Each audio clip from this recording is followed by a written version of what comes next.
Oke,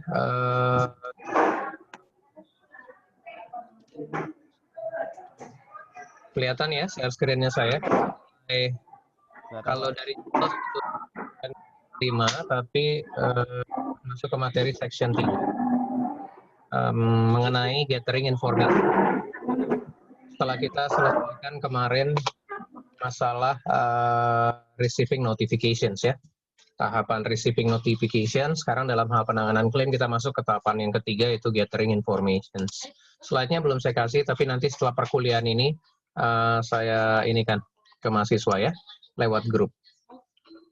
Oke. Pendahuluannya kita lihat dari materi mengenai pengumpulan informasi. Keterkaitannya jelas ya, bahwa di tahapan sebelumnya kita menerima pelaporan klaim dari tertanggung atau claimant. Kemudian informasi tersebut kita kumpulkan. Kalau memang dirasa informasi itu cukup dari tertanggung pada saat pelaporan, ya tentu kita akan memprosesnya lebih lanjut dengan menganalisa dan menentukan keputusan klaim kita nantinya. Namun manakala nanti dirasa informasi kurang atau perlu melibatkan spesialis tertentu, kita masuk ke tahapan pengumpulan informasi pada dasarnya. Informasi-informasi yang dari tertanggung atau yang berasal dari sumber eksternal. Kurang lebih keterkaitannya seperti itu, antara tahapan pelaporan klaim dengan pengumpulan informasi-informasi klaim. Pendahuluannya kita lihat dulu, dalam poin nomor 1, tujuan dari claim management adalah, sub 1-nya, memproses klaim secara cepat mungkin, ya secepat mungkin, memproses klaim secepat mungkin, untuk mendapatkan kepuasan dari claimant atau tertanggung. Ya. Jadi sekali lagi tujuan dari claim management itu adalah memproses klaim secepat mungkin untuk mendapatkan kepuasan dari tertanggung atau claimant sebagai penuntut klaim, tapi tetap tanpa melupakan syarat-syarat kondisi yang ada di dalam polis yang harus di-comply atau dipatuhi oleh tertanggung. Bagaimana memberikan pelayanan klaim yang cepat, mungkin sesuai dengan harapan tertanggung, namun di satu sisi tidak mengorbankan kepentingan penanggung, tidak mengorbankan syarat-syarat kondisi yang sudah diatur sedemikian rupa pada saat awal penutupan asuransi.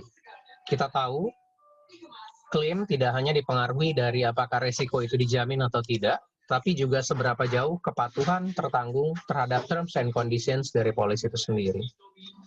Oke. Dan yang poin kedua, tujuan dari claim management adalah menjaga kepentingan dari penanggung dengan biaya yang seefektif mungkin. Jadi dalam hal satu klaim, di sana mungkin juga ada kepentingan-kepentingan penanggung yang diharapkan tidak rusak karena katakanlah kecepatan kita membayar klaim, dan di satu sisi tidak menambah beban klaim di luar kewajarannya. Oke. Safeguarding the interest of the insurer. Contoh yang paling gampangnya adalah kalau kita bicara dalam satu kasus klaim masih ada sisa objek pertanggungan atau salvage. Nah, itu salah satu poin di mana bagaimana mekanisme yang diatur sedemikian rupa dalam hal processing klaim tanpa merusak nilai dari salvage itu sendiri. Oke, itu tujuan dari claims management. Nah, oleh karenanya, untuk mencapai tujuan dalam poin nomor 1, pengumpulan data yang tepat waktu dan akurat adalah hal yang krusial atau kritikal. Untuk mencapai tujuan tersebut, sekali lagi, pengumpulan data yang akurat dan tepat waktu adalah hal yang merupakan tahapan yang kritikal. Berikutnya kita lihat, informasi-informasi inti atau kunci mungkin sudah dikumpulkan pada saat tahapan pelaporan klaim yang kita bahas di dalam pertemuan terakhir. Oke, berikutnya kita lihat peran dari satu claim officer atau orang yang melakukan pengurusan klaim di perusahaan asuransi adalah menganalisa informasi-informasi yang terkumpul, informations and identify ya, menganalisa informasi yang terkumpul dan mengidentifikasikan critical gaps.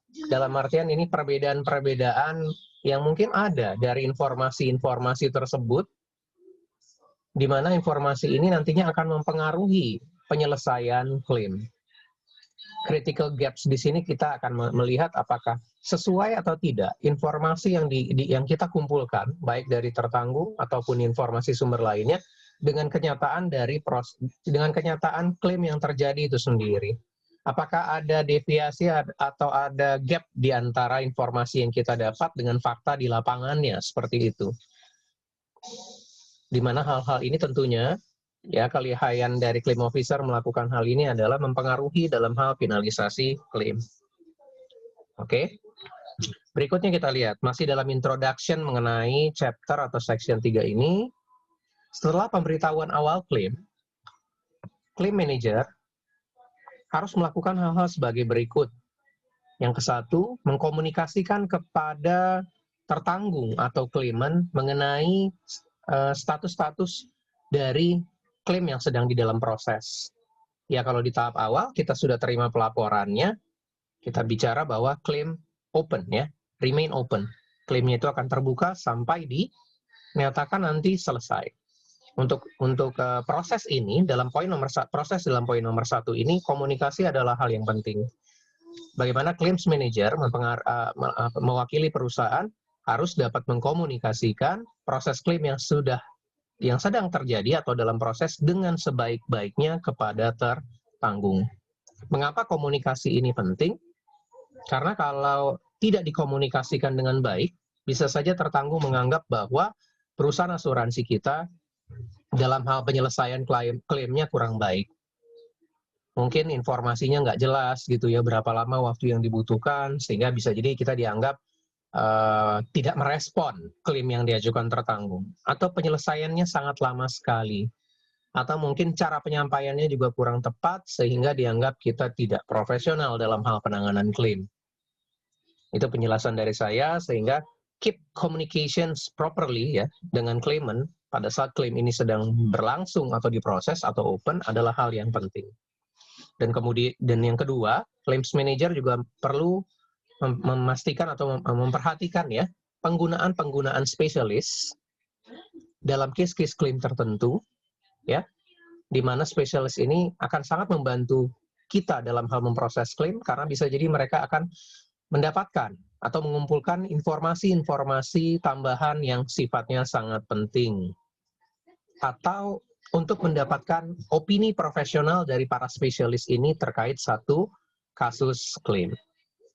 Mungkin nanti kita akan lihat contoh-contohnya pada saat saya menjelaskan slide berikutnya. Baik, kita lanjutkan ke sub pembahasan berikutnya. Informasi-informasi yang kita dapatkan dalam tahapan pelaporan klaim. Informations from the point of notifications. Pada saat pelaporan klaim, setelah verbal biasanya dilanjutkan dengan pelaporan secara tertulis dengan melakukan pengisian claim form. Jadi tertanggung mengisi formulir klaim yang diberikan oleh perusahaan asuransi kepada dia sebagai tertanggung ya.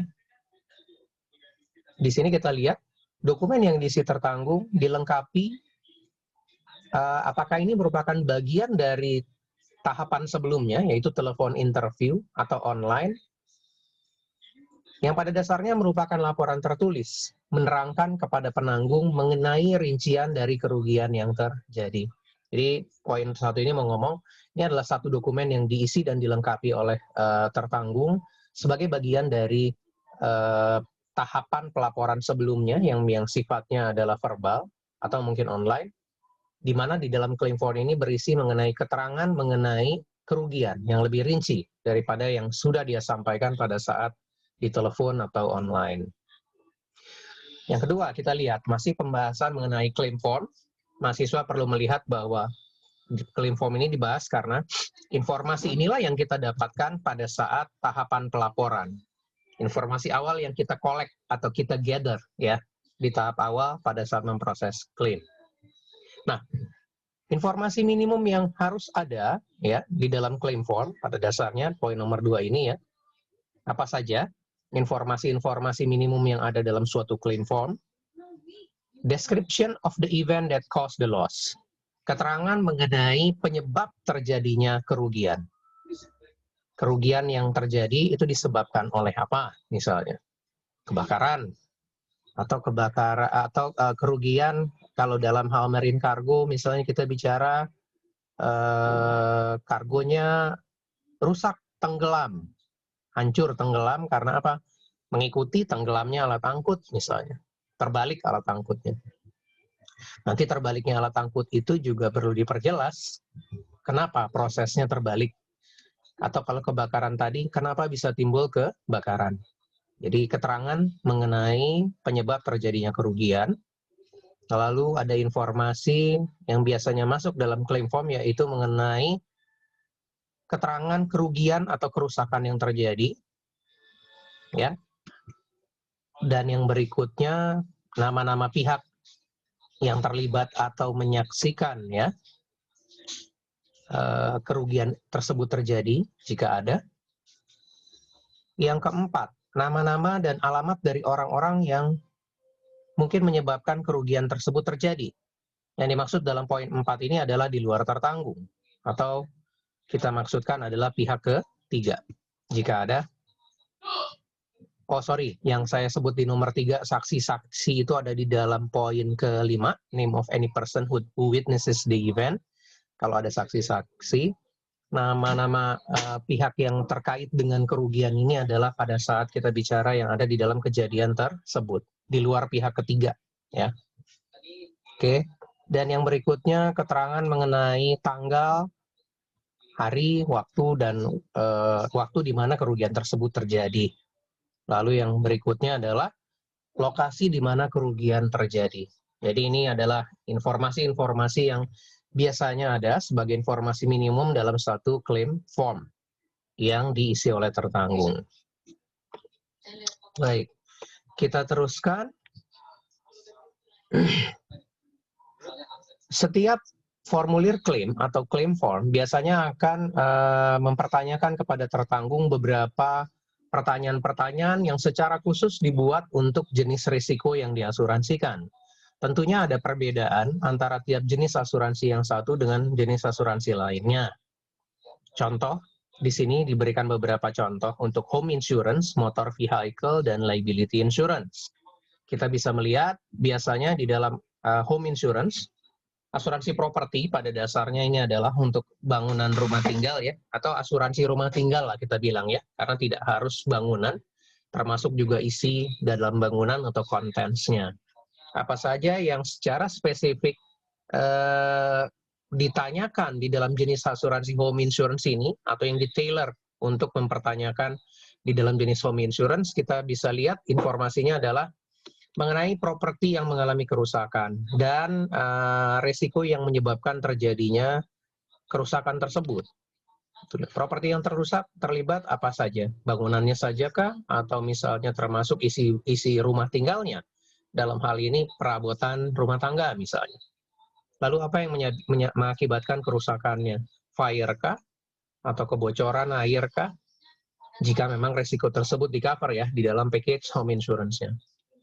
Yang kedua, kita lihat pertanyaan yang spesifik mengenai motor vehicle dalam hal klaim, kerusakan terkait kendaraan, lalu pengemudi yang menggunakan kendaraan tersebut, lalu situasi pada saat terjadinya accident atau di sekitar tempat lokasi kecelakaan, termasuk nama dan alamat dari pihak ketiga yang mungkin terlibat di dalam kejadian tersebut disertai saksi-saksinya.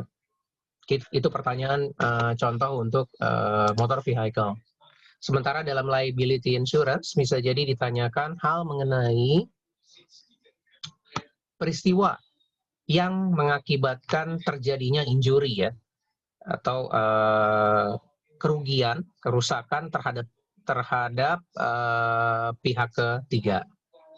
Kalau dalam hal liability insurance, tentunya kita bicara klien kita adalah pihak kedua, korbannya adalah pihak ketiga, sebagai pihak yang mengajukan tuntutan claims.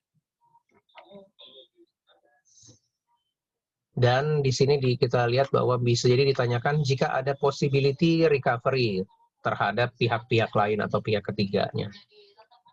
Oke. Baik, kita lanjutkan. Hal yang penting perlu diperhatikan untuk tanggung jawab siapa untuk memastikan bahwa informasi klaim itu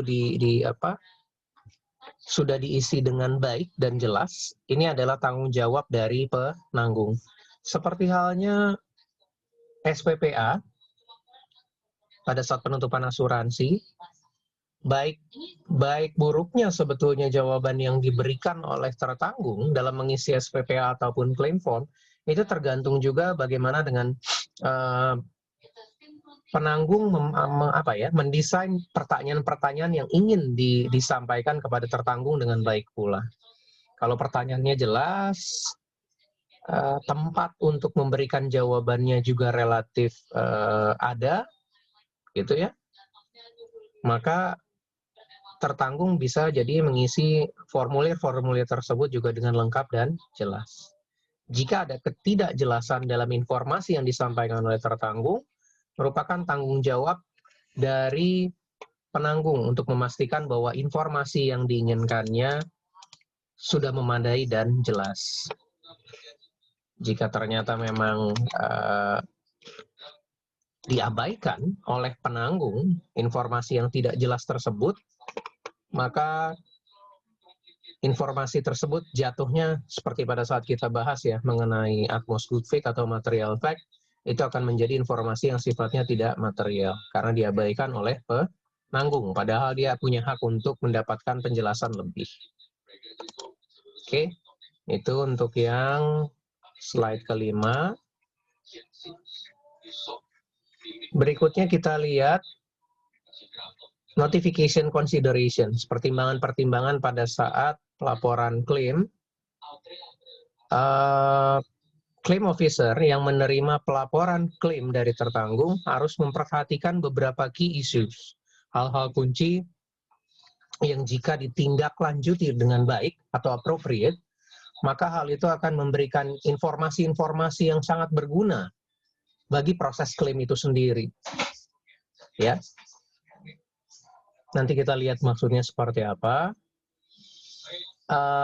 Ada di dalam tabel berikutnya, kita lihat akan ada beberapa common issues yang mungkin akan bisa dieksplor lebih lanjut jika ditanyakan dengan baik tadi ya oleh si claim officer. Additional questions, tambahan-tambahan pertanyaan berdasarkan considerations ini bisa jadi akan menambahkan hal-hal yang lebih detail seperti yang saya bilang tadi, dan akan sangat berpengaruh terhadap proses klaim itu sendiri. Apa saja considerations yang perlu diperhatikan dan isu terkait apa consideration itu perlu dilihat ya. Yang pertama kita lihat isunya adalah mengenai siapa yang melaporkan kerugian tersebut. Considerations-nya atau pertimbangan dari main issue ini adalah kita mau melihat apa hubungannya antara pihak yang melaporkan klaim dengan tertanggung. Saya tidak tahu seberapa jauh kita, misalnya yang menangani klaim, memproses terkait isu nomor 1 ini. Padahal ini berkaitan dengan hal yang mungkin esensial, seperti halnya insurable interest.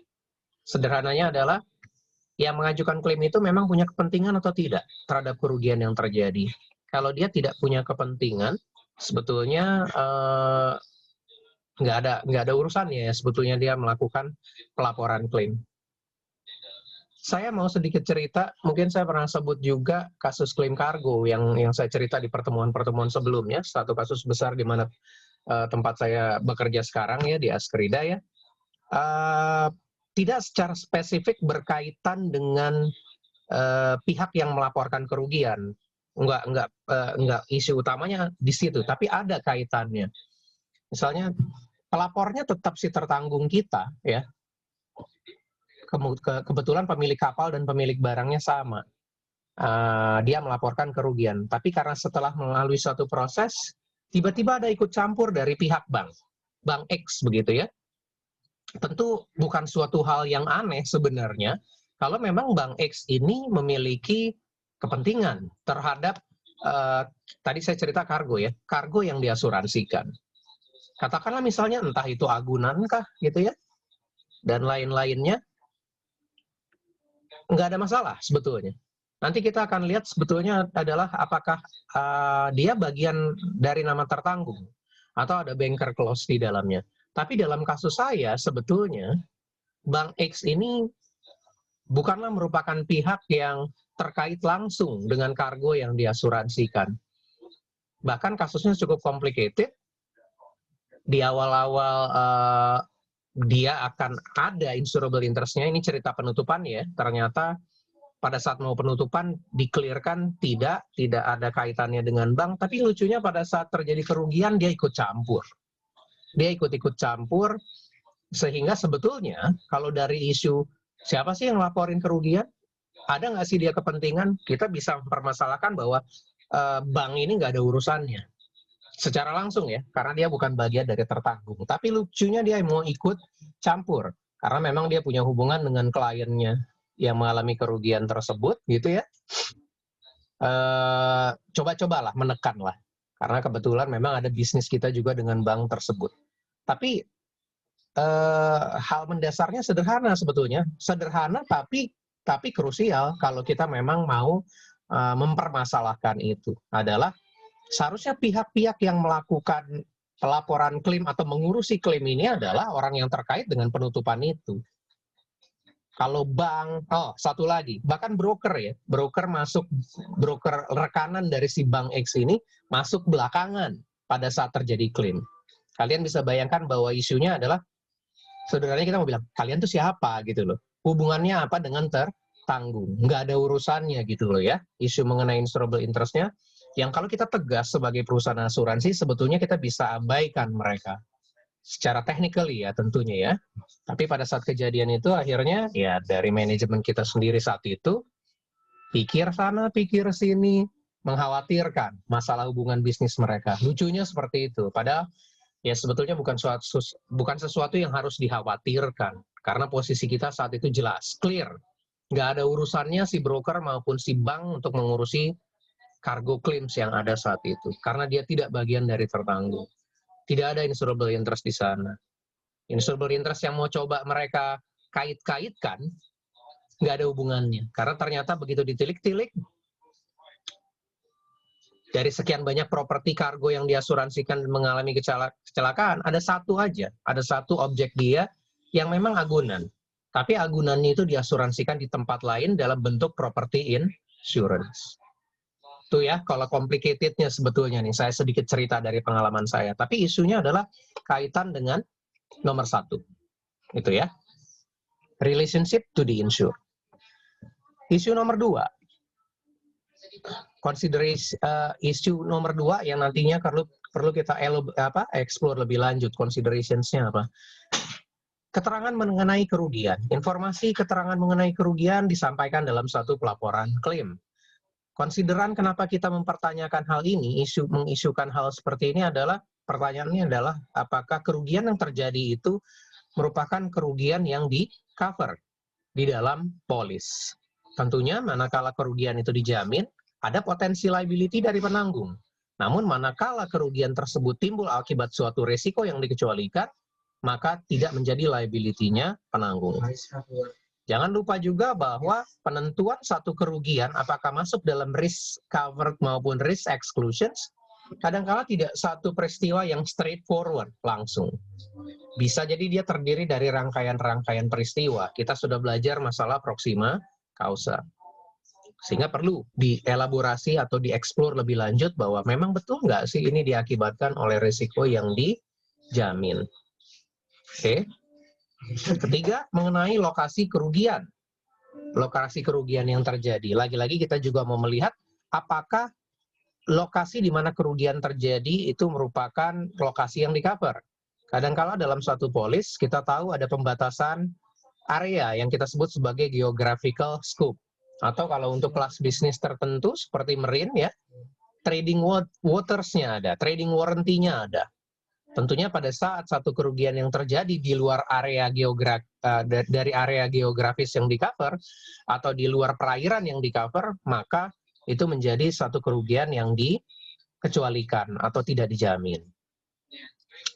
Yang berikutnya mengenai isu mengenai waktu dan tanggal terjadinya kerugian. Di sini pertimbangannya adalah yang perlu digali lebih lanjut adalah apakah polis yang menjadi dasar pengajuan klaim itu masih berlaku atau tidak. What's the policy current? Gitu ya. Jangan-jangan polisnya tanpa disadari ternyata dia sudah lapse, sudah berakhir gitu ya. Nah, sehingga kita perlu memastikan betulkah polis masih berjalan untuk waktu dan tanggal di mana kerugian dilaporkan. Ya, kalau pengalaman saya, misalnya dalam penutupan asuransi kredit, di mana di situ ada fasilitas tertentu, misalnya ya premi dibayar tahunan untuk satu segmen tertentu, begitu dia lupa membayarkan premi berikutnya, prinsipnya polisnya sudah berakhir. Nah, bisa saja terjadi situasi seperti itu, sehingga mungkin liability-nya asuransi juga menjadi questionable ya, apakah dia liable atau tidak. Nah, yang kedua masih terkait dengan isu time and date of loss adalah apakah di sini ada masalah keterlambatan pelaporan klaim. Tergantung jenis asuransinya dan efek-efeknya terhadap kondisi lain, keterlambatan pelaporan klaim juga bisa jadi mempengaruhi apakah ada atau tidaknya liability perusahaan asuransi atas kerugian yang terjadi. Atau mungkin mengurangi ya, setidaknya mengurangi hak tertanggung untuk mendapatkan ganti rugi. Berikutnya, bagaimana kerugian terjadi? Di sini kita lihat konsiderannya lebih kepada recovery opportunity. Maksudnya mungkin jadi isunya adalah apakah ada keterlibatan pihak lain dalam hal terjadi kerugian. Apakah mungkin penutupan ini diasuransikan juga di perusahaan asuransi lain gitu ya, sehingga kita bisa mencari recovery baik dari pihak ketiga ataupun secara kontribusi gitu. Extent of claim, konsiderannya adalah apakah di sini terlibat kerugian yang sifatnya disengaja atau ada unsur kecurangan di dalamnya, itu mempengaruhi extent of claim.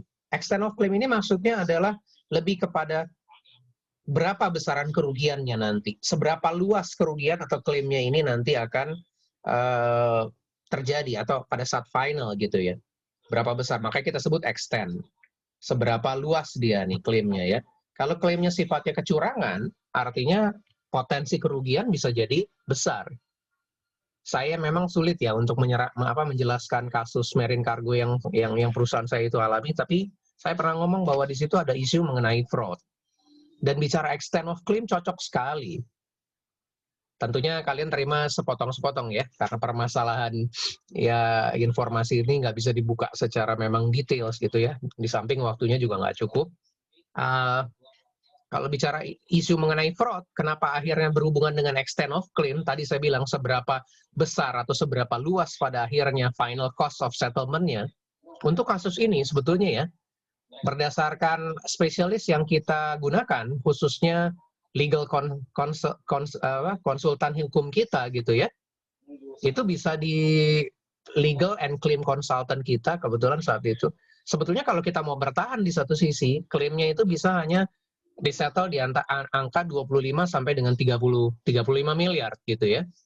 Bayangkan ya, tetapi tuntutannya dia adalah sebesar 100 something miliar gitu, 100 miliar lebih. Ya, yang diduga salah satunya adalah ada unsur kecurangan di dalamnya. Karena memang apa? Peristiwa kerugian itu terjadinya itu aja. Begitu digali lagi, diteliti lebih lanjut, sudah pernah terjadi kerugian beberapa kali di perusahaan asuransi yang berbeda, jenis kerugiannya sama, area perjalanannya sama, jenis kargonya sama yang mengalami kerugian. Misalnya saya bilang ya, mungkin suatu saat kalian dapat, apa nih kargonya? Itu alat-alat berat bekas gitu loh. Use heavy equipment. Tapi sebetulnya kalau kita lihat, nggak lagi use, bukan lagi bekas, tapi rongsokan. Barang-barang rongsokan ya. Peristiwanya, dia angkut pakai takbut dan barge-nya terbalik.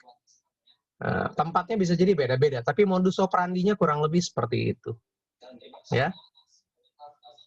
Isu mengenai fraud concern-nya. Artinya ya kerugian kalau udah nyangkut fraud besar. Kenapa kita bisa bilang disettle di 25 sampai dengan 30? Itu berdasarkan documentation yang dia provide juga kebetulan. dan dengan laporan-laporan lain seperti laporan bea cukainya. Contoh tuh ya, seperti itu. Oke, kita teruskan. Likely estimate, berapa nilai klaim yang mungkin terjadi. Saya rasa ya penjelasan saya barusan termasuk bagian dari itu, walaupun isu yang saya angkat adalah masalah fraud. Lalu berikutnya ada tidaknya akses di dalam polis, itu juga akan menentukan besaran klaim atau seberapa luas klaim yang akan terjadi nanti ya, in amount-nya. Lalu sublimits yang mungkin dia ada dalam polis. Sublimits ini kalau dia sifatnya additional cost, maka dia akan menambah jumlah ganti rugi. Tapi untuk klaim atas sublimit itu sendiri sifatnya membatasi. Maksudnya apa? Kalau kita klaim biaya pembersihan puing-puing di dalam polis properti, dibatasi 10% of building misalnya gitu ya, nilai bangunannya, ya dia nggak bisa menuntut klaim lebih daripada 10% nilai tersebut. Walaupun biayanya ternyata lebih besar dari itu.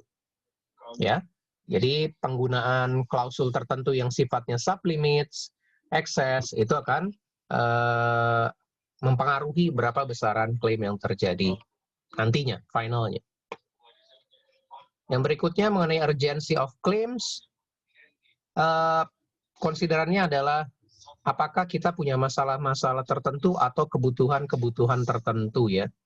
Ya, dalam case saya itu termasuk juga di sini, pada kenyataannya untuk case itu kita perlu bukan hanya kita menunjuk surveyor atau adjuster, ternyata kita juga perlu legal opinion, makanya kita tunjuk pada saat itu ada legal consultant, sekaligus claim consultant kita, karena di situ ada masuk ranah-ranah hal-hal yang berhubungan dengan hukum. Oke.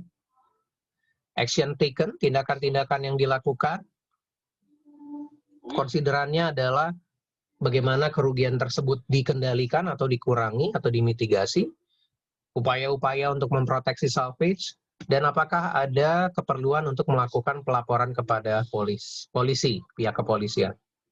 Terakhir, next step, gitu ya, apakah kita butuh asesor, investigator required, dan perlukah kita melapor kepada reasuransi.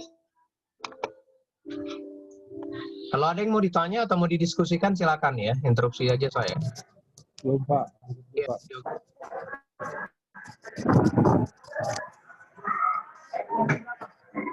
ya, Yogi? Ya, Pak. Belum, Pak. Maksudnya lanjut dulu. Oh, oke. Oke, saya lanjutkan. Baik, berikutnya kita bahas mengenai post notification interaction. Interaksi kita pasca kita terima pelaporan klaim dari tertanggung. Kita lihat di sini ya, dalam setiap tahapan, interaksi secara langsung dengan klien atau tertanggung kita adalah hal yang penting. Di awal saya sampaikan ini, ya, perform by claims handler. Ini adalah hal yang penting bagaimana kita mengkomunikasikan proses klaim ini dengan sebaik-baiknya. Poin nomor 2 ditegaskan, the power of such communications, ya, kekuatan komunikasi yang baik itu bahkan lebih luas daripada hanya kita bicara tadi tahapan untuk mengumpulkan informasi ya, dan harus dipertimbangkan sebagai suatu, saya menerjemahkannya begini ya, sebagai satu hal yang sifatnya luas ya, karena ini berkaitan dengan hubungan kita dengan tertanggung atau pihak-pihak terkait. Nah, kalau kalian memperhatikan penjelasan saya mengenai kasus kargo tadi ya, ada pihak yang tidak berkepentingan sebetulnya ya, bank ataupun broker, tapi dia ikut campur. Sebetulnya ini adalah satu contoh juga ya, bagaimana menjelaskan atau menggambarkan bahwa komunikasi yang baik itu penting pada kenyataannya dalam praktek penanganan klaim di lapangan, karena ini terkait dengan relationship kita. Sederhananya mungkin kalian menebak bahwa mungkin perusahaan Bapak takut aja kali sama bank itu karena dia ada bisnis lainnya juga, maybe gitu ya. Tapi di satu sisi ya terlepas dari kejadian itu ya, kalau saya melihatnya adalah ya mungkin terlalu berat penilaian di satu sisi tapi mengabaikan penilaian di sisi lainnya. Nanti kita akan lihat nih di dalam slide ini juga bahwa kita punya klien-klien itu yang perlu diajak komunikasi itu adalah baik internal maupun eksternal.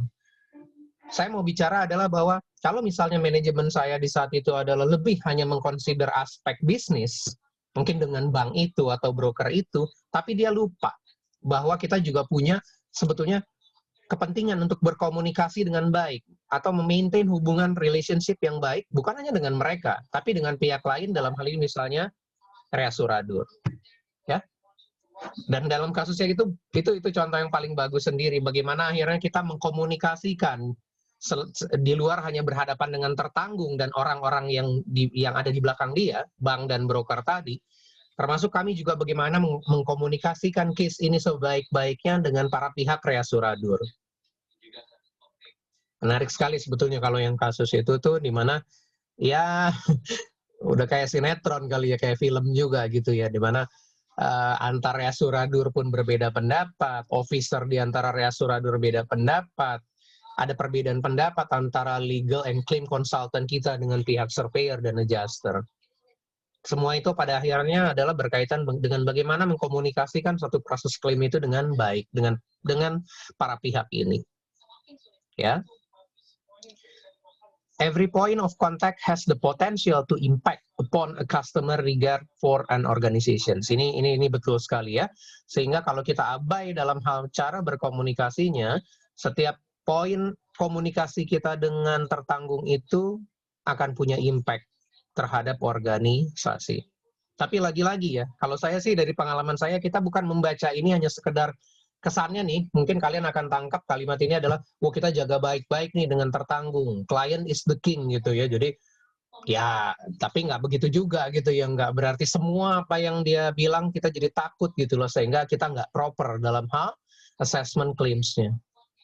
Karena sebetulnya kalau bad guy sih bukan hanya perusahaan asuransi aja kan, termasuk tertanggung juga punya possibility untuk menjadi bad guys dalam satu kasus claims ini, gitu ya. Jadi utamanya memang ke mereka sebagai klien, tetapi juga harus dipandang bahwa ini fair enough lah ya, bahwa kita bicara ini keterkaitan dengan pihak-pihak lain juga. Oke, itu sedikit tambahan penjelasan saya. Berikutnya ini dia mau masuk kepada bagaimana cara-cara interaksi kita. Pertama adalah interaksi secara verbal atau secara lisan ya. Ya, banyak perusahaan asuransi melakukan interaksi verbal ini melalui telepon. Karena telepon itu dianggap metode yang tidak mahal tidak mahal gitu ya, inexpensive ya, cepat dan hemat waktu. Oke. Itu kita bicara verbal interaction melalui telepon. Yang berikutnya kita lihat, tapi dialog secara langsung dengan tertanggung atau broker memungkinkan claim officer untuk mencari informasi-informasi lebih jauh. Ya, jika memang dibutuhkan tambahan-tambahan informasi. Ini masuk dalam konteks verbal. Jadi kita mungkin telepon brokernya atau datang ke kantor brokernya atau tertanggung dan melakukan wawancara.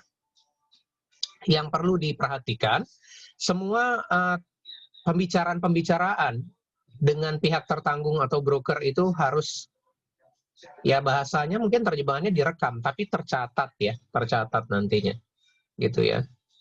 Agar nanti tidak disanggah oleh si tertanggung atau brokernya. Berikutnya kita lihat verbal checklist. Jadi nanti ada daftar. Ini sebetulnya untuk terusannya aja. Jadi kalau setelah kita selesai wawancara, ya kalau kita punya formnya bahwa yang A sudah ditanya, B sudah ditanya, ada checklist di sana ya, bahwa informasi-informasi ini sudah clear mendapatkan jawabannya dari tertanggung. Memastikan bahwa memang informasi itu sudah tercatat atau recorded.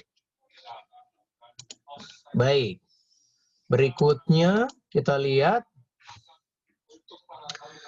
written correspondence. Interaksi kita berikutnya selain verbal, meetings termasuk ya berarti Pak, termasuk tadi yang datang itu kita ke brokernya atau ke tertanggungnya.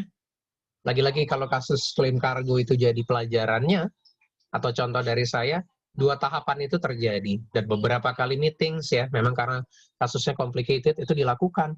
Baik meeting tersebut dengan pihak tertanggung, dengan broker, dengan bank, dengan reasuradur, atau bahkan dengan surveyor. Itu. Nah, berikutnya interaksi secara tertulis, korespondensi tertulis ya, bisa melalui email, faksimili, Mungkin sudah jarang sekarang, atau surat-surat ya, melalui surat yang tertulis begitu ya, yang kita kirimkan dari company kita ke mereka atau sebaliknya. Nah, korespondensi secara tertulis ini penting, dan ya metode komunikasi yang paling penting, extremely dia bilang important communications, menjadi hal yang paling mendasar. Dan ada manfaatnya melakukan korespondensi secara tertulis agar apa? Agar jelas apa yang dimintakan oleh masing-masing pihak, kepada siapa, dan kapan. Jadi mungkin contohnya kalau kita minta details lebih lanjut terkait dengan deskripsi objek pertanggungan, bukan cuma jenis HE bekasnya, kita butuh nomor rangkanya, usianya, gitu ya. Itu lebih baik dilakukan secara tertulis, sehingga jelas apa-apa saja yang diminta. Ditujukan kepada siapa, bukan ke bank, tertanggungnya yang harus jawab, dan kapan itu perlu dipenuhi. Itu contohnya ya. Berikutnya kita lihat supporting documentations ya, dokumen-dokumen pendukung dalam hal klaim. Ini merupakan tanggung jawab dari tertanggung untuk memenuhi dokumen-dokumen tambahan yang dibutuhkan oleh perusahaan asuransi atau claim officers untuk membuktikan bahwa memang kerugian itu terjadi ya, atau kerusakannya benar apa adanya. Informasi-informasi yang tergolong sebagai supporting dokumen ini adalah sebagai berikut. Kita bisa lihat bukti kepemilikan, invoice-invoice terkait pembelian awal dari properti yang rusak. Lagi, dalam kasus kargo yang saya ceritakan tadi, legal and claim consultant kita sampai datang ke lokasi si tertanggungnya ya, untuk melihat, kalian list alat-alat beratnya ini kan cuma dibikin di tabel Excel. Punya nggak sebetulnya original invoices-nya?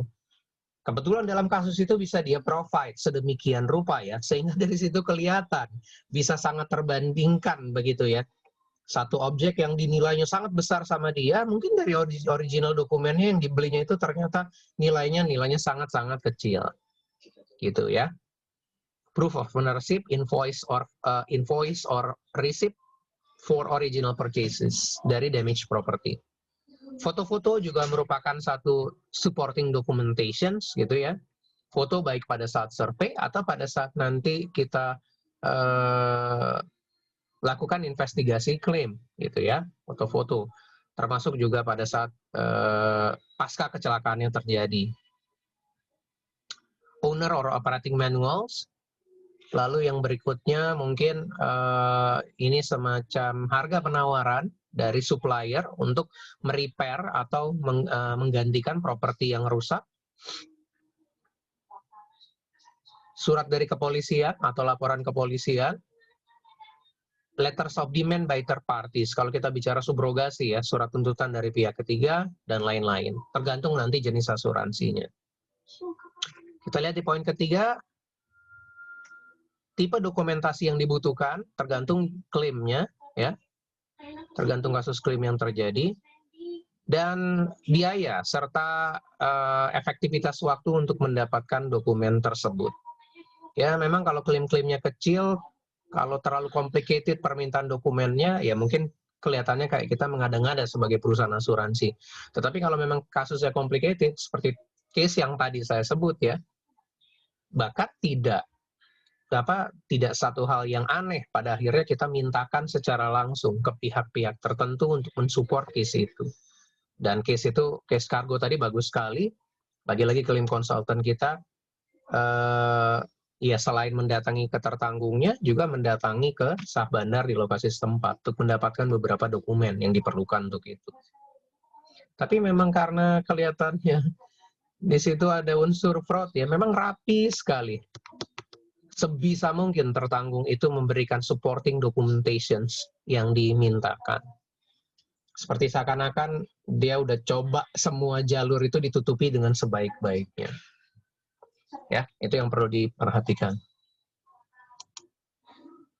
Baik, kita lanjutkan. Kecuali memang ada pertanyaan. Sub berikutnya adalah bicara specialist service provider. Dalam hal penanganan klaim, kadangkala kita membutuhkan bantuan jasa dari pihak-pihak tertentu, spesialis kita sebutnya ya, untuk melakukan atau memberikan bantuan dalam hal proses klaim ini.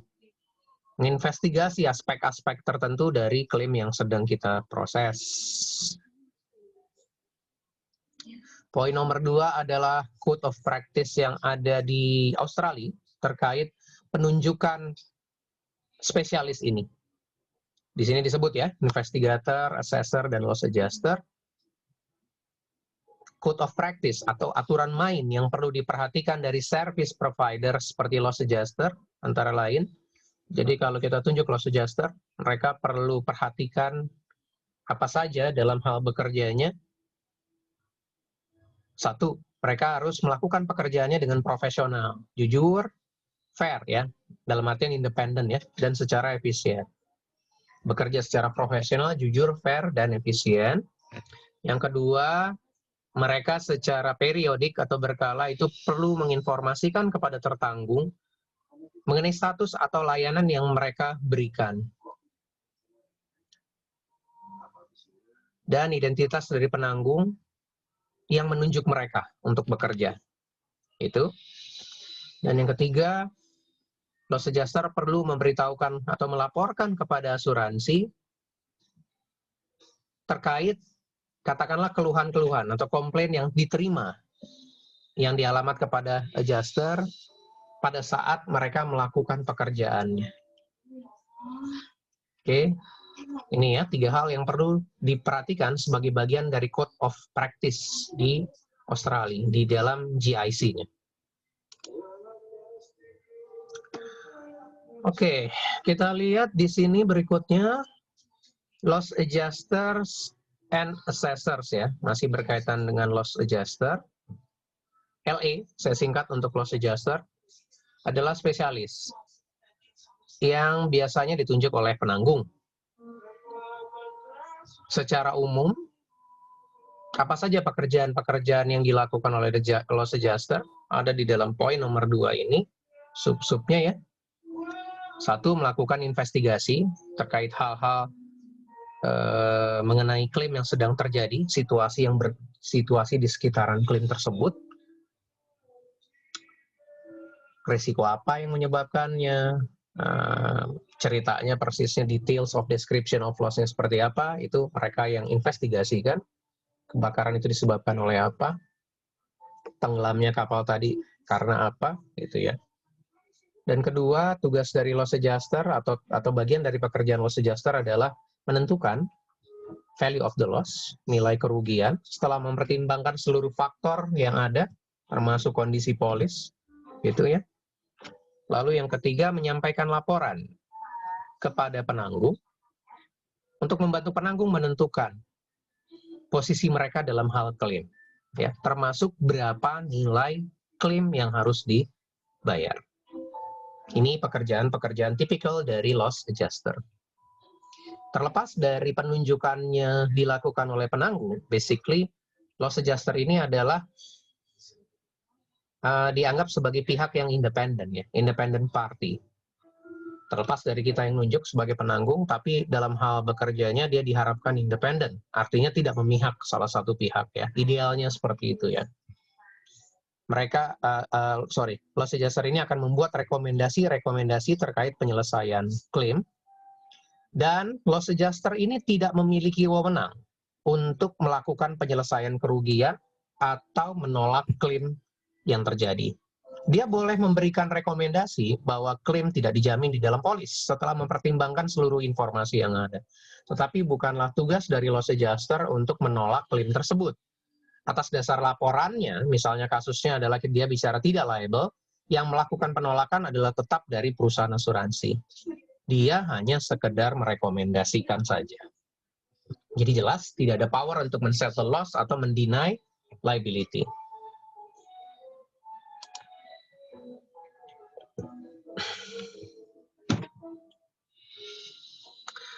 Itu loss adjuster. Lalu spesialis-spesialis lainnya apa saja yang mungkin digunakan atau terlibat dalam suatu proses klaim? Ada hal-hal lainnya. Spesialis yang biasa dipakai adalah investigators. Saya juga kepingin rekan mahasiswa bukan jadi bingung ya. Kan tadi di awal ada investigasi klaim, iya. Investigators di sini adalah lebih tepat, dia lebih details lagi daripada loss adjuster. Kita bicara private investigators ya. Ya mungkin kalau kalian sebut detektif, iya, untuk kasus-kasus tertentu ya, dia melihat lebih dalam lagi penyelidikan klaim yang dilakukan di luar adjuster. Investigators ya. Jadi bukan berarti dia adjuster nih ya, nomor satu ini. Atau akuntan, untuk klaim-klaim tertentu mungkin perlu dimintai bantuannya, misalnya dalam hal klaim business interruption. Engineers ya, misalnya untuk membicara satu struktur bangunan. Valuers untuk objek-objek bernilai seni misalnya, atau bernilai seni tinggi. Cost and origin specialist gitu ya. Ya sebetulnya walaupun ini juga di cover sama si adjuster ya untuk melihat, tapi ini secara spesifik lagi mungkin ada pihak-pihak tertentu yang lebih kompeten misalnya ya. Kalau untuk kendaraan kan dia bilang untuk menentukan berapa kecepatan dan memang persisnya eksiden itu terjadi, ada orang yang lebih mengerti untuk mengerjakan hal itu. Yang berikutnya fotografer ya, fotografer profesional dan lain-lain. Spesialis ini lain-lain itu bisa termasuk legal ya. Saya bilang ya lawyers ya, dalam hal ini pengacara. Para spesialis ini ditunjuk untuk bekerja tadi ya, membantu proses klaim. Bisa jadi juga dia pekerjaannya in conjunction with loss adjusters. Jadi bekerja sama dengan loss adjuster atau assessors untuk membuat atau membantu rekomendasi kerugian dari adjuster. Oke. Tapi penggunaan dari spesialis-spesialis ini pun tergantung dari jenis klaimnya, dari circumstances dan kondisi dari kerugian yang terjadi tersebut. Tidak berarti bahwa banyak spesialis yang akan dipakai untuk setiap jenis klaim. Tidak seperti itu ya. Tergantung dari jenis-jenis kerugiannya, seberapa kompleks klaim yang sedang dihadapi oleh penanggung. Karena memang dia juga costly kan ya, ada biayanya. Dan perusahaan asuransi perlu mempertimbangkan aspek biaya itu dengan bijaksana sebelum menunjuk keterlibatan dari para spesialis ini. Oke. Berikutnya kita lihat pada saat menggunakan satu spesialis, misalnya dalam hal ini loss adjusters ya, atau spesialis lainnya, biasanya perusahaan asuransi punya aturan mainnya sendiri atau prosedurnya. Ya, di sini dibilang briefing guidelines ya. Poin nomor 2 kita lihat, claims officer atau petugas klaim di perusahaan asuransi mungkin perlu ya. Untuk apa? Untuk menyampaikan informasi yang lengkap kepada para spesialis ini sebelum atau selama investigasi klaim terjadi. Jadi kalau tadi kita gunakan loss adjuster, ada surveyor-nya juga, plus juga di situ tadi saya bilang case-nya ada lawyers kita, ada consultant claims kita. Selama proses klaim di-assess, banyak informasi yang kita sampaikan. Itu sebelum mereka ditunjuk atau pada saat investigasi itu berjalan. Dan nanti claim officer juga perlu mengkaji ya laporan-laporan dari spesialis dan menginterpretasikannya dengan baik sebelum kita mengambil keputusan mengenai claims. Lagi-lagi saya ambil contoh klaim kargo saya itu ya. Jadi menginterpretasikan laporan dari legal and lawyers and claim consultant kita. Di situ dia sampaikan ada angle di mana ini bisa diproses dari sisi fraud-nya. Tapi di situ ada konsekuensi-konsekuensi yang dia paparkan. Kalau memang ternyata kita ya bawanya sih adalah ke pengadilan juga ya. Kalau ternyata kita kalah, plus minusnya kayak apa. Lalu kalau misalnya ternyata ada angle lagi, kalau itu disettle secara negotiation ya, atau compromise settlements. Ada laporannya di dia, selain dari laporan si adjuster dan surveyor tadi. Nah, bagaimana perusahaan kita Ya di sini kan dia ngomong claim officer ya. Kalau saya mau nyontohkan sebetulnya kalau dalam case saya itu sudah sampai di tingkatan sampai di manajemen. Bagaimana mereka melihat case ini mau disettle-nya seperti apa sebelum ambil decisions claims. Kalau dari jalur yang fraud walaupun berliku dan butuh pembuktian, the best options-nya adalah mendeny liability. Tapi mungkin ada konsekuensi-konsekuensi lainnya. Tapi di sisi yang satu lagi adalah compromise settlement mungkin lebih ke arah kita menekan nilai kerugiannya. Oke, itu yang perlu diperhatikan oleh claim officers pada saat dia menunjuk loss adjuster. Ya. Berikut ini adalah contoh data-data yang biasanya diberikan kepada loss adjusters pada saat menunjuk mereka. Saya rasa teman-teman baca aja ya, ini hal-hal yang umum. Nama dan alamat dari tertanggung yang bisa dikontak oleh loss adjuster, alamatnya, nomor telepon gitulah, situasi kerugian dan seterusnya ini ya. Termasuk pada dasarnya kita akan menyampaikan detail dari policy kita. Wording, klausul-klausul atau extension cover yang kita berikan. Termasuk informasi mengenai limit dan eksesnya. Dan terakhir, menyampaikan informasi mengenai adanya cover lain, perusahaan asuransi lain yang mungkin ikutan mengcover objek yang diklaimkan. Kaitannya nanti dengan kontribusi ya, nanti itu.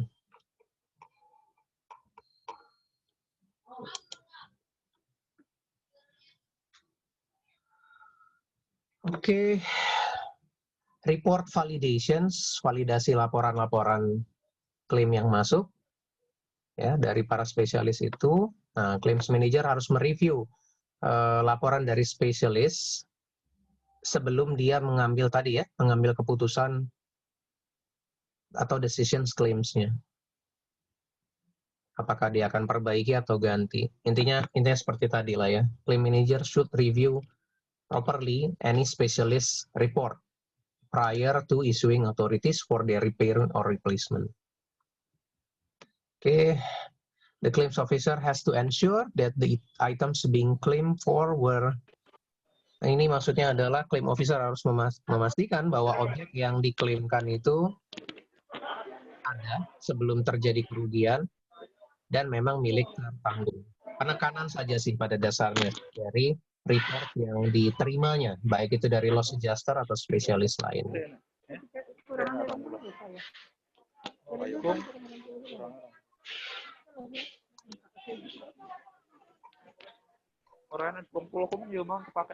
Ada yang mau ditanya Kak sampai di sini? Pak, Ya. saya mau tanya Pak sedikit. Tadi mengenai apa? Spesialis atau pihak ketiga seperti loss adjuster. Itu kan kita sebagai perusahaan asuransi menunjuk mereka, tentu tujuannya itu bisa untuk kita menekan atau mengurangi jumlah pembayaran klaimnya, artinya supaya layak itu nggak terlalu besar, atau mungkin bisa klaimnya itu kita bisa tolak gitu dengan dasar yang jelas, karena kan mereka menemukan bukti-bukti. Nah, pertimbangannya tuh kira-kira apa ya Pak? Misalnya kan seperti kita bilang tadi, tujuannya misalnya untuk klaim itu bisa kita tolak, tapi pada akhirnya misalnya klaimnya itu tetap dijamin dan kita udah menunjuk pihak ketiga. Jadi pada akhirnya biayanya double gitu Pak. Jadi biaya klaimnya juga, biaya pihak ketiganya juga. Jadi pertimbangannya apa gitu kita nunjuk pihak ketiga itu Pak? Kita menunjuk apakah kita lihat dulu kansnya gimana atau ada pertimbangan lain mungkin Pak? Iya. Tapi saya nggak mau teman-teman salah persepsi ya bahwa penunjukan spesialis, saya nggak mau nyebutnya pihak ketiga lah ya, expert lah ya atau spesialis. Iya. Sebenarnya dia untuk para spesialis termasuk loss adjuster, kita tunjuk untuk membantu penanganan proses klaim secara appropriate gitu ya, secara layak. Kenapa kita tunjuk mereka? Satu, kita bicara mungkin nilai kerugian yang besar dan kasusnya bisa jadi kompleks. Sementara kita butuh apa ya, penilaian expert dan independensi di sana. Kalau misalnya claim officers kita yang menangani kasus tersebut, perlu diperhatikan adalah apakah mereka punya expertise untuk menangani klaim-klaim tersebut secara appropriate tadi. Jadi kalau kita bicara bahwa misalnya ya, kalau kayak kasus kargo heavy equipment bekas tadi, mungkin di perusahaan saya tidak ada orang yang ahli secara khusus atau spesifik mengenai barang-barang heavy equipment gitu loh. Itu misalnya contohnya gitu ya. Ini kita belum masuk ke fraud yang saya bilang di dalam hal kejadiannya tadi ya. Jadi untuk membuktikannya juga kita punya strong expertise and knowledge nggak untuk menilai bahwa ini kelihatannya ada unsur kesengajaan di dalamnya. Bisa jadi loh, claim officer kita punya keahlian tapi tidak sebaik mereka para spesialis ini. Tentu ditambahkan dengan faktor bahwa nilai klaimnya besar, situasinya complicated, sementara kita tetap perlu untuk mengedepankan aspek profesional dan independensinya, itu nggak akan dapat kalau kita tunjuk in-house claim officers untuk menangani ini. Karena memang kita nggak punya cukup keahlian untuk menanganinya. Jadi penunjukannya jelas lebih kepada ekspertisnya mereka. Ada pihak-pihak ini secara spesifik punya keahlian di bidangnya. Tentu tidak semua klaim kita tunjuk mereka. Ya, mereka membantu kita untuk menangani klaim ini. Kalau bukan menolak sih ya, untuk menginvestigasi sejauh apa aspek liability perusahaan ada di dalam kasus klaim ini. Ya, kalau praktikalnya kan kita lihat ujung-ujungnya memang ke arah apakah klaim itu kita liable atau enggak. Bahasa kalian adalah itu ditolak apa enggak. Tapi bukan berarti kita nunjuk para spesialis ini adalah untuk menolak klaim. Yang kurang pasti ngomongnya kayak begitu ya. Lebih tepat yang tadi saya bilang membantu. Aspeknya adalah expertise-nya mereka, complication dari klaimnya, jadi kerumitan dari klaimnya ini dan kebetulan nilai-nilainya besar. Nah, apakah penunjukan mereka jatuhnya jadi akan cost efektif atau tidak? Memang tergantung case-nya kan begitu ya. Apakah dia akan jadi costly karena ada biaya-biaya mereka juga? Ya, tentunya kita harapkan begitu kita masukkan para profesional untuk membantu proses klaim, akan ada angle-angle di mana akhirnya loss cost of loss-nya itu atau biaya kerugiannya itu menurun. Kalau sisi loss adjuster mungkin dia lebih jago ya perhitungan berapa damage yang terjadi dengan dokumen-dokumen yang masuk. Jadi misalnya katakanlah nilai kerugian yang disubmit oleh tertanggung 1 miliar setelah di-adjust oleh si adjuster, katakanlah gross loss-nya itu bukan 1 miliar sebenarnya. Berapa misalnya? Let's say 750 juta. Berarti di situ kan sudah ada cost reduction 250 juta. Tinggal 750 juta itu ditambah biaya si adjusternya. Berapa kan? Gitu ya. Ya tentunya biaya adjusternya nggak akan mungkin lebih besar daripada nilai klaim itu sendiri. Seperti itu ya. Jadi kalau dibilang akan jadi double cost, bukan dalam sense berarti klaimnya akan jadi 2 kali, enggak. Tapi ada biaya iya. Tetapi kita berharap dari jasa-jasa mereka, cost of loss-nya itu betul-betul true gitu loh. Benar-benar memang sesuai kerugiannya dan ekspektasinya adalah di bawah tuntutan klaim dari si tertanggung. Sehingga begitu di total cost-nya dengan biaya-biaya mereka, itu tidak lebih besar dari ekspektasi klaim atau tuntutan si tertanggung. Ya kalau mencontohkan dalam kasus saya, tuntutannya si tertanggungnya itu total loss. 110 miliar gitu ya. Dasarnya apa? Ya udah diasuransiin. Marine cargo adalah agreed value. Barang-barangnya begitu dilihat dengan dokumen-dokumen yang ada, pantasnya 25 miliar gitu loh. Sorry sekali lagi, kerumitan case ini nggak bisa saya jelaskan secara detail ya. Tapi kalau kalian lihat aja tuh ya jenis-jenis apa foto-foto dari barang-barang itu, wah itu kalian pasti akan sependapat bahwa masa barang rongsokan begini dinilai diasuransikan dengan 110 miliar gitu. Pembuktiannya kalau hanya menggunakan pengetahuan claim officer kita mungkin nggak dapat Yogi gitu ya teman-teman saat itu. Sementara di case itu aja yang menarik adalah tempat hampir-hampir even si adjuster surveyors pendapat bahwa memang itu nearly total loss, deductible. Puas dong. Begitu kita counter dengan data-data yang ada, barulah tuh rame. Tadi saya bilang, ada juga kita akhirnya bicara dengan reasuradurnya. Ya apa? Ya, ya jadi lucu deh. Saya susah ngomongnya juga bahwa akhirnya kita juga jadi mikir ini sebetulnya beres nggak sih nih orang-orangnya nih waktu terjadi debat itu gitu ya. Jadi cuma pada akhirnya iyalah, oke, udah akhirnya sama-sama satu suara maju ke tertanggungnya, terjadi compromise settlement jatuhnya pada akhirnya. Jadi ada plus minus lah di kedua belah pihak itu. Tapi sayangnya itu communications-nya itu nggak proper kalau saya bilangnya, kurang ini gitu ya. Kurang apa ya? Kurang propernya itu bukan disengaja, tapi lebih ke ya mungkin nggak expert kali ya. bukan konsultan atau spesialisnya kita. Tapi kitanya kali ya, keputusannya terlalu gegabah, buru-buru, sehingga instead of kita dapat yang lebih lagi, malah tetap besar, tapi at least tidak sebesar total loss pada saat itu klaimnya. Jauh di bawah nilai total loss, tapi tidak sejauh ekspektasi orang-orang teknis harapkan. Gitu loh, Yogi. Semuanya itu bisa terbantu karena apa? Ya karena jasa spesialis-spesialis ini, begitu mereka menghitungnya lagi, melihat dari dokumen yang ada, lalu menegokannya di tahap-tahap teknis itu kepada si tertanggung untuk bilang kalian nggak benar loh sebetulnya klaim itu sebesar itu. Ini dasarnya begini. Mungkin dalam case itu, pengalaman saya itu kita nggak akan bisa sedetail itu kalau nggak ada bantuan dari spesialis dalam case ini. Menjawab nggak kira-kira Yogi? Iya Pak, jawab Pak. Oke. Tapi masih ada yang ini sih Pak. Kan tadi itu untuk menentukan nilainya ya Pak. Ini misalnya in case kita nunjuk si spesialis. Misalnya ada lawyer ya Pak. Lawyer untuk kita defense gitu, untuk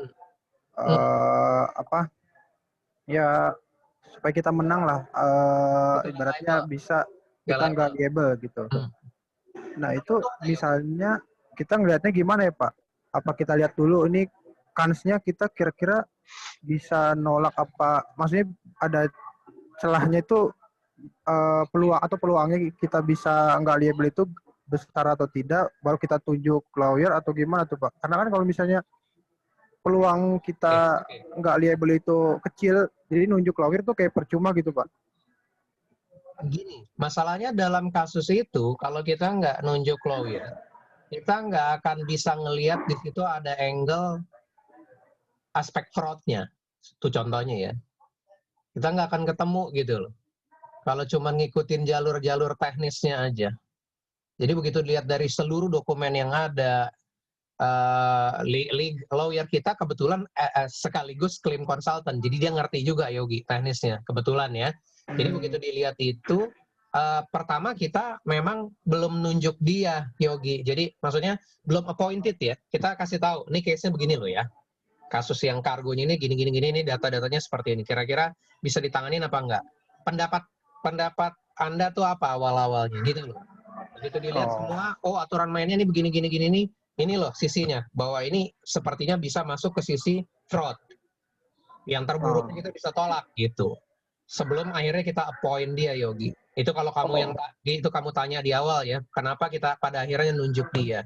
Tentu pada saat itu, setelah kita kasih lihat descriptions-nya, case-nya gitu ya, dia nilai, dan kita juga berikutnya begitu tertarik ya, karena memang gini Yogi, ada sisi the best skenario-nya adalah kita nggak liable, seperti kamu tanya kan tadi kan?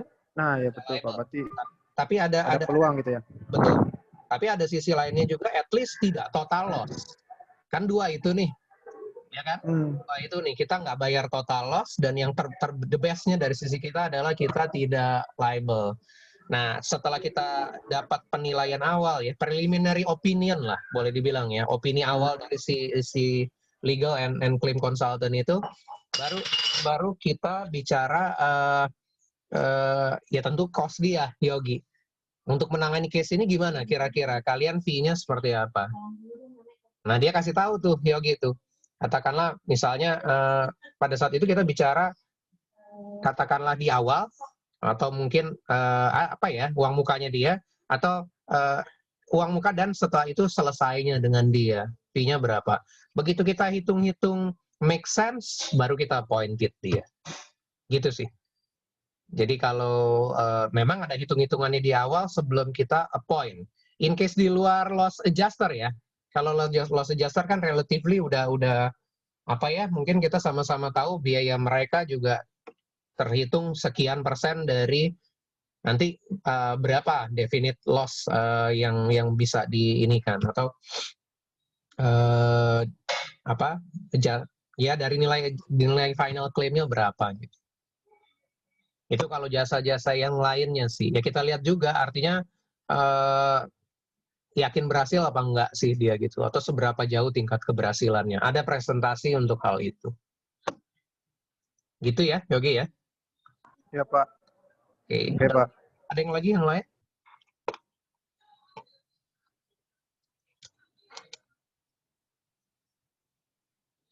Baik, kalau tidak ada, ini selesai kira-kira 8 halaman lagi ya. Nanti ditambah dengan chapter 1 section 4.